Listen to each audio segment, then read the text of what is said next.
जय श्रीमन नारायण दोस्तों, आपका बहुत बहुत स्वागत है। खरमास का महीना शुरू हो गया है तो इसमें ये जानना बेहद ही ज़रूरी है क्या इस समय में तुलसी की पूजा की जानी चाहिए या फिर नहीं, और कौन से वो अशुभ दिन हैं जिनमें खास करके तुलसी को छूना नहीं चाहिए। साथ ही आप जानेंगे कि तुलसी के पास में खरमास के महीने में कौन सी 4 चीज़ें भूल से भी नहीं रखनी चाहिए। खरमास में श्री हरि विष्णु और माता लक्ष्मी की विशेष पूजा की जाती है, लेकिन जब तक तुलसी की पूजा नहीं होती है तब तक श्री हरि विष्णु की पूजा भी पूरी नहीं मानी जाती है। इसलिए इस समय तुलसी माता की भी पूजा जरूर से करनी चाहिए, लेकिन खरमास में मंगलवार, रविवार और एकादशी को तुलसी में जल अर्पित ना करें। ये चीज़ भूल से भी ना हो जाए, क्योंकि ऐसा करने से माता लक्ष्मी रूठ सकती हैं। इसके अलावा तुलसी की पूजा जो है वो सिर्फ 3 तरीके से ही आप खरमास में कर सकते हैं। पंचांग के अनुसार खरमास 2023 में 16 दिसंबर से शुरू हो गया है और ये 15 जनवरी तक चलेगा। तो इस दौरान 2 एकादशी,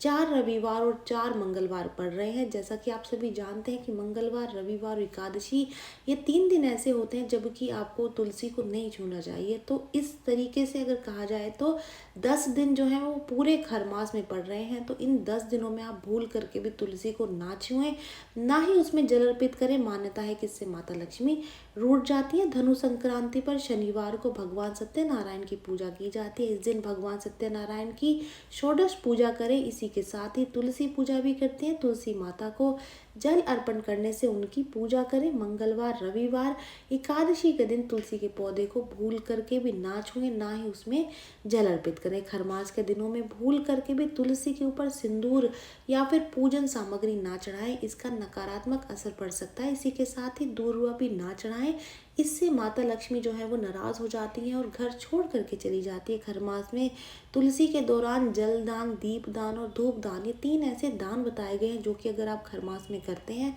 तो आपको बहुत शुभ परिणाम देखने को मिलते हैं। बाकी अन्य किसी भी प्रकार की पूजा आप नहीं कर सकते। तो ये 3 तरीके की पूजाएं हैं जो कि आप खरमास के दौरान तुलसी से जुड़ी हुई कर सकते हैं और इसके बहुत अच्छे परिणाम आपको देखने को मिलेंगे। आप जान लेते हैं कि तुलसी के पास कौन सी 4 अशुभ चीज़ें हैं या फिर 4 ऐसी चीज़ें हैं जो तुलसी के हिसाब से अशुभ मानी जाती हैं। उनको कभी भी भूल से भी उसके पास नहीं रखना चाहिए।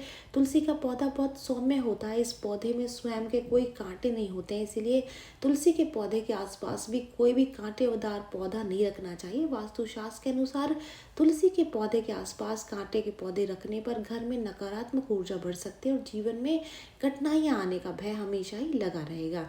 किसी भी तरह से जूते चप्पल चाहे साफ हो या गंदे, नए हो या फिर पुराने, तुलसी के आसपास नहीं रखने चाहिए। तुलसी के पास जूते चप्पल रखना तुलसी माँ का अपमान करने जैसा माना जाता है। इससे घर में गरीबी आ सकती है और घर की सुख, समृद्धि और शांति छिन सकती है। माता लक्ष्मी के संदर्भ में ये भी कहा जाता है कि शाम के समय यदि घर में झाड़ू लगाई जाए तो माता लक्ष्मी रुष्ट हो जाती हैं, या फिर झाड़ू का अनादर करने पर भी माता लक्ष्मी क्रोधित हो जाती है। लेकिन झाड़ू को तुलसी के पौधे के समक्ष रखना भी अच्छा नहीं मानते हैं। कहते हैं कि ऐसा करने पर घर में आर्थिक दिक्कतों और कष्टों से जूझने लगता है। तो आप ऐसा बिल्कुल भी ना करें। एक तो शाम के समय आप झाड़ू ना लगाएं। दूसरी चीज़ ये कि साफ सफाई करने के बाद में झाड़ू को तुलसी माता के आसपास ना रखें।